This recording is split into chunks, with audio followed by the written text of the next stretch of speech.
Right here. Oh, I miss a layup. I get my own rebound. Guess what? One shot, it's back in. One shot, it's back in. She is a dominant force. I mean, you're looking at right here. She grabs the ball, lay in. She hits her layups, by the way. She does. She hits her layups. Cutting to the basket. Up. I toss the ball back behind me by Vandersloot. Finger roll in. She's dominant. WNBA will be reliant on their other stars to maintain the interest of the mainstream. With Angel Reese being the only player with mainstream name recognition, most of the pressure, it is going to be on her to perform. And we have plenty of evidence that proves Angel Reese is not qualified to carry the league. The Chicago Sky started 0-4. Their games without Clark flatlined in interest. But worse than the stats were the signs from within. But was this the moment the Chicago Sky officially gave up on their so-called franchise star? Because what happened next, both on the court and in the locker room, has fans calling this the most brutal collapse of the WNBA season. Let's get it! Another day, another loss. Burn! Starting to feel bad, man. They may never win again. About to get the combo meal. You get the travel, you get the me-bound, and a turnover, all for the price of one, baby!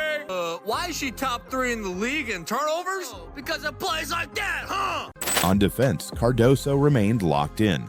On offense, she began working more with teammates who kept the ball moving. She wasn't sulking, she was shifting her energy away from Reese and toward anyone willing to play real basketball. That's what made it different. This wasn't a heated argument or some emotional outburst. Cardoso didn't need to yell, she just needed one pass, one look, and one decision to show exactly where she stood. And in that moment, Angel Reese wasn't just benched by the coach, she was benched by her own teammate. In a single moment, on live TV, Cardoso looked her own teammate in the eyes and passed the ball somewhere else. That wasn't a mistake, that was a statement. For weeks, the Chicago Sky's chemistry has been falling apart. Like, Kamilla Cardoso is meant to be a foundational piece of the Chicago Sky. Her and Angel Reese are meant to be foundational pieces, and I don't think they're going to work out.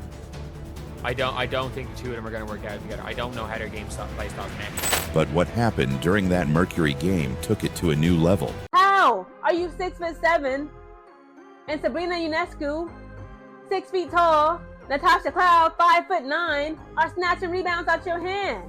It literally doesn't make any sense to me, guys. And I'm tired of the excuses. I'm tired of everybody and their nonsense. That's the problem with us as the fans. They weren't just quiet, they were vocal. Comments flooded in. I'm not paying to see Angel Reese miss layups. No Clark, no point. On social media, the same platforms that elevated Reese's brand started mocking her game. Saying, oh, well, the teams aren't really going to suffer. They already sold the tickets. No. You don't understand. If the Chicago Sky moved into the United Center, and let's say resale-wise, they sold all 19,000, well, when only 9,000 to 10,000 show up, they're losing merchandise sales, they're losing food sales, they're losing beverage sales. They're losing big. They took a big gamble to get into that arena, and they're losing big because it's not going to be full, and those people aren't going to be buying things. Ticket prices for upcoming Fever games plummeted by 42% overnight. That's not a typo. From $137 to $80. And this wasn't just about Indiana. The Chicago Sky had done something bold. They moved their highly anticipated June 7th matchup, Clark vs. Reese, to the 21,000-seat United Center, home of the Bulls, expecting a sellout crowd. Game to the United Center, the home of the Chicago Bulls and the largest arena in the NBA, expecting a marquee matchup between Clark and Sky forward Angel Reese. It wasn't just the half-court sets either. In transition, it was even more painful to watch. Cardoso would sprint down the court, seal her defender, and wait. But Reese, she'd still be crossing half-court, fumbling the ball or forcing an impossible layup, while Cardoso stood wide open under the basket. That's not just bad timing, it's wasted opportunity. The Sky's transition offense looked broken, and fans saw it clearly. Every time Reese ran the offense, things slowed down. Ball movement stopped, spacing disappeared, and possessions ended in disaster. Elevate Kamilla Cardoso and let everything run through her. Let her be the dominant force down close to the basket for the Chicago Sky. Kamilla Cardoso didn't just play basketball on May 27th. She delivered a message, and it wasn't aimed at the opposing team. It was aimed straight at Angel Reese. Cardoso, oh no. Free Kamilla Cardoso. She is fed up with the Chicago Sky experiment. Tyler Marsh, once again, salute to you. You are doing the rest of the league a favor. It all came down to a single play, the kind of play that doesn't show up in the box score, but tells you everything you need to know about what's really happening inside the Chicago Sky. Kamilla Cardoso had the ball near the top of the arc. Angel Reese, standing just feet away, called for it. It was a routine setup, a standard pick and roll, one they should have run without thinking. But instead of initiating the play, Cardoso paused. She looked directly at Reese and passed to someone else. That hesitation, that decision wasn't just about basketball, it was about trust. And in that moment, it became clear that trust was gone. We saw it against the Indiana Fever. Yes, she got a hard foul. But what was the difference between Angel Reese's reaction to the hard foul and Ryan Howard's reaction to the hard foul? Ryan Howard got up, took a step, talked a little bit of jargon. That was it. Angel Reese took a hard foul, got up, took multiple steps. Teammates got in there, proceeded to step forward. More teammates got in between. She proceeded to step forward. Couldn't control herself, undoes her shirt, goes to the bench. Can't calm herself down, gets up, walks back to the check-in table, and then we see the race hoax heard around the world unfold. Caitlin Clark's injury on May 25th didn't just shake Indiana Fever fans, it sent shockwaves through the entire WNBA. Indiana Fever ticket prices to games over the next 2 weeks have dropped 42% since Caitlin Clark's injury announcement. An average ticket price of $137, all the way down to $80. People are selling their tickets, definitely can't get face value, so what do? They just continue to lower and lower and lower and lower and lower the price. Clark strained her left quad. 2 weeks on the sideline, they said. But for the league, it felt like a shutdown. The result? Another blown double-digit lead, another collapse. But this wasn't just one bad night. It was their fourth straight loss. And it's becoming a pattern. Every game is starting to feel the same.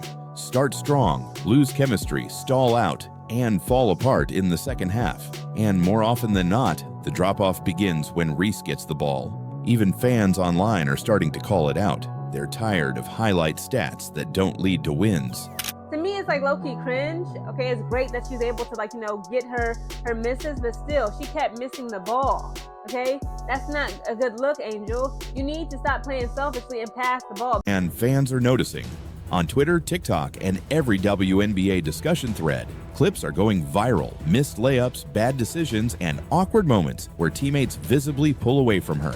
One video shows Cardoso setting up for a perfect entry pass, only to be ignored.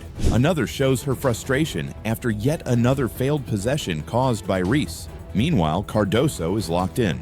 She's not chasing the spotlight, she's earning it. Every screen she sets, every rebound she grabs, every smart decision she makes on defense is building her case. Fans are shifting sides. The applause is louder for Cardoso now, and the patience for Reese. It's running out. Your dude was right. Elevate Kamilla Cardoso and let everything run through her. Let her be the dominant force down close to the basket for the Chicago Sky. Turn Angel Reese into a role player, and you know what will happen? You will be an improved team, and you will win games. Then came the eye roll. After yet another failed pick and roll, this time because Reese didn't set an effective screen, Cardoso turned away with a dramatic glance of frustration. Moments later, during a timeout, Reese tried to engage in the huddle, but Cardoso stepped away, ending the interaction before it could begin. 10 years. You can't build an offense around that, and Cardoso knows it.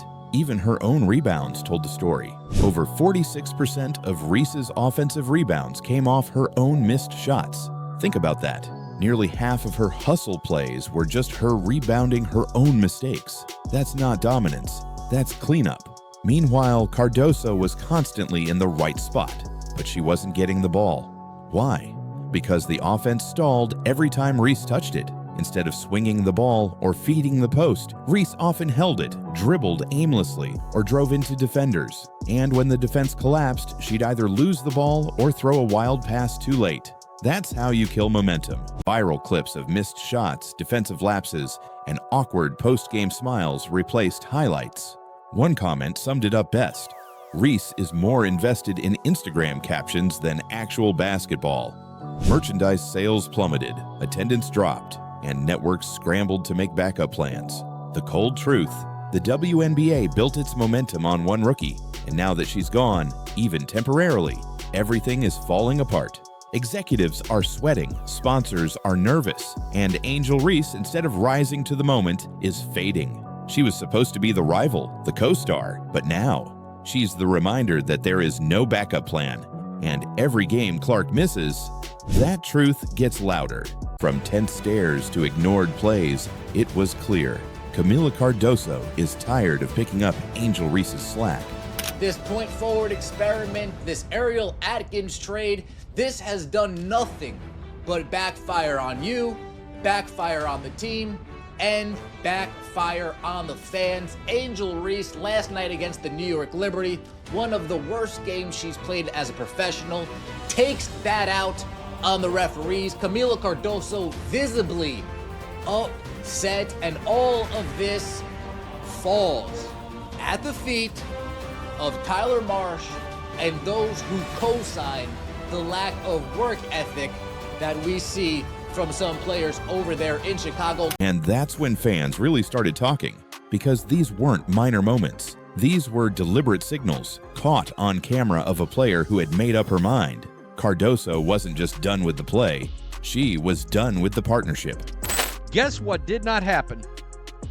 No double-double for Angel Reese equals victory for the Chicago Sky. She should be your fourth or fifth offensive option because she can't shoot. She still couldn't shoot last night. That's just a fact. She still could not shoot the basketball. You know, she's not efficient at all, and the lack of efficiency in her shooting leads to losses. Now the question is no longer what went wrong. It's how long has this been broken? On paper, Angel Reese didn't have a terrible game. She recorded yet another double-double, 12 points, 17 rebounds. But if you actually watched the game, you saw something very different. That double-double didn't matter. It didn't move the needle. And more importantly, it didn't help the Sky win. Because while Reese was putting up numbers, Kamilla Cardoso was doing something else, winning respect. Cardoso was locked in. She dominated the paint, altered shots, and made smart decisions. She was setting screens, rolling hard, and playing team basketball. And the fans could feel it. The difference in energy was obvious. One player was elevating the team, the other was slowing it down. What are we doing? That hesitation, that decision wasn't just about basketball, it was about trust. And in that moment, it became clear that trust was gone. Fans noticed it immediately. This wasn't some missed opportunity. It was a statement, a clear signal that Cardoso no longer believed in Angel Reese's ability to execute. In a game where every possession mattered, she made the choice to go in another direction. And that wasn't the only sign. Throughout the game, their chemistry looked completely off. Cardoso was fighting for position in the paint. She was sprinting the floor, boxing out, calling for the ball, but she was being ignored. Reese, meanwhile, looked disconnected, slow to set screens, hesitant to pass, and visibly out of sync. What should have been a dynamic front-court duo looked like two players on different teams. Even ESPN segments have started asking the uncomfortable question, is Angel Reese overrated? With Clark off the court and Reese collapsing under pressure, the WNBA is entering dangerous territory, not just in terms of competition, but survival. And that's when the real fear sets in. What if Caitlin Clark doesn't come back at all? Or even worse, what if she walks away from the WNBA altogether? She's already hinted she could go overseas. The league has battered her physically and politically. She's been targeted, fouled hard, and disrespected, all while carrying 26% of the league's economic output on her shoulders. That's not just unsustainable, it's reckless. The WNBA is teetering, built on one rookie, fueled by one storyline, and now, without that fuel, it's sputtering. They're asking the question out loud now. Is Angel Reese helping this team or holding it back? Because when one player looks like she's fighting for every inch and the other looks lost in her own world, the numbers don't mean much anymore. Kamilla Cardoso isn't just rising, she's breaking away. And the more games they lose, the more obvious it becomes. Wings and Sky, the wings, like I mentioned. I mean, she was dominant. Look at her inside close to the basket. Misses one. There's Angel. Angel actually threw the ball back to Kamilla. We've seen Kamilla. Let me just pause it. We've seen Kamilla trailing Angel a lot lately and/or cutting around the basket while Angel's down here and she keeps throwing up shots and keeps missing. Angel actually threw the ball back to Kamilla, and it worked. And when a team's chemistry falls apart in front of millions, people notice. Worse yet, the fans have turned. We done got a brand new coach. We got brand new players, and we still look a fool on the court. I'm tired of waiting until, again, tomorrow is never promised. Why do we have to wait? Liberty ain't finna wait. The Fever ain't finna wait. Atlanta Dream ain't finna wait. The Washington Mystics, they ain't gonna wait. I remember last year, the LA Sparks, I was like, that's a team that, I'm not really worried about. For the most part, when we would play them last year, we would win. I think we lost to them maybe once or twice. This season, I don't see us whooping the LA Sparks not one game. Not one game. Because we literally look a mess. There's no coordination, no fitness, no athleticism, no raw power strength, no plan. What's a woman, what's a man without no plan? Caitlin Clark's injury didn't just remove the league's brightest star, it exposed a full-blown identity crisis. Angel Reese, once crowned as the perfect counterpart to Clark's rise, is now the symbol of everything going wrong. Her games are filled with awkward passes, missed layups, and disjointed offense. But it's not just her play, it's how her teammates are reacting. Kamilla Cardoso, the Sky's co-anchor, has made it clear she doesn't trust Reese on the court. And when a team's chemistry falls apart in front of millions, people notice. Worse yet, the fans have turned. We done got a brand new coach. We got brand new players, and we still look a fool on the court. I'm tired of waiting until, again, tomorrow is never promised. Why do we have to wait? Liberty ain't finna wait. The Fever ain't finna wait. Atlanta Dream ain't finna wait. The Washington Mystics, they ain't gonna wait. She's not lashing out. She's just playing basketball the right way and letting everyone else fall behind. Even opposing teams are adjusting. Defenders now dare Reese to shoot, knowing she'll likely miss. They clog the paint, confident she won't pass out of the double team fast enough. They're not scared of the brand. They're capitalizing on the weakness. That's the real danger. The hype that once protected Angel Reese is now working against her. Every mistake is amplified. Every bad game becomes a trending topic. And now, even her teammates are backing away. Kamilla Cardoso didn't need to speak. Her actions said everything. She's not just distancing herself from Angel Reese, she's exposing the gap between who Reese says she is and who she really is. Kamilla Cardoso didn't scream, she didn't rant, but by simply ignoring Angel Reese, she said everything fans needed to hear. Look at her cutting to the basket. Oh my God. I mean, seriously, here we go. Once again, look at her toss the ball back out for a three. Hold on. Angel Reese was supposed to be the face of the franchise. She had the style, the swagger, the viral quotes, and the cameras following her every move. But now, fans are starting to ask a much harder question. What happens when the image no longer matches the impact? Because the version of Angel Reese on social media isn't the one showing up on the court. She comes into games with flashy outfits, catchy slogans, and a highlight reel reputation. But the numbers don't lie, and neither do the results. The Chicago Sky have lost 4 straight games. And Reese isn't just underperforming, she's being outplayed by her own teammates, especially Kamilla Cardoso. But this disconnect isn't just about basketball, it's about identity. Reese built a brand around being the villain, the fearless one, the queen of confidence. But now, the on-court reality is exposing the flaws in that image. And the WNBA world is watching it fall apart in real time. Because it's not just Reese's struggles that are making headlines, it's her reaction to them. After losses, she still smiles in interviews, posts cryptic Instagram captions, celebrates as if nothing's wrong. That might work when you're winning, but when your team keeps collapsing, it starts to look tone deaf. And it's affecting more than just her image. It's hurting team chemistry. Inside the locker room, the energy is shifting. When your most visible player seems more focused on maintaining a brand than fixing the team's problems, resentment builds. And in the case of Cardoso, that resentment is starting to show. And when you look deeper into the stats, the truth gets ugly fast. Reese went 0 for 8 from the field. That's right, she didn't make a single shot. Even worse, most of those misses came within 4 feet of the basket. Easy layups. Missed. Did you know 46% of her offensive rebounds come for her own misses so far this season? 46% rebound rate. You're welcome. New stat. Bang! Don't let that last shot fool you. Even a broke clock is right twice a day. Come on, move. Get out of the way. Just give me the plate. Come on, give it. Move it. Get out of the way. Bang! Buttermacon! Bang! If you've never seen her dunk before, just wait, because you're not going to see it here either. Bang! Fine, I'll admit it. We are watching because of you too. I mean, come on, man! Try shooting at the rim without looking first. How about it? Bang! That tied her for the most close-range misses in a single WNBA game over the last 10 seasons.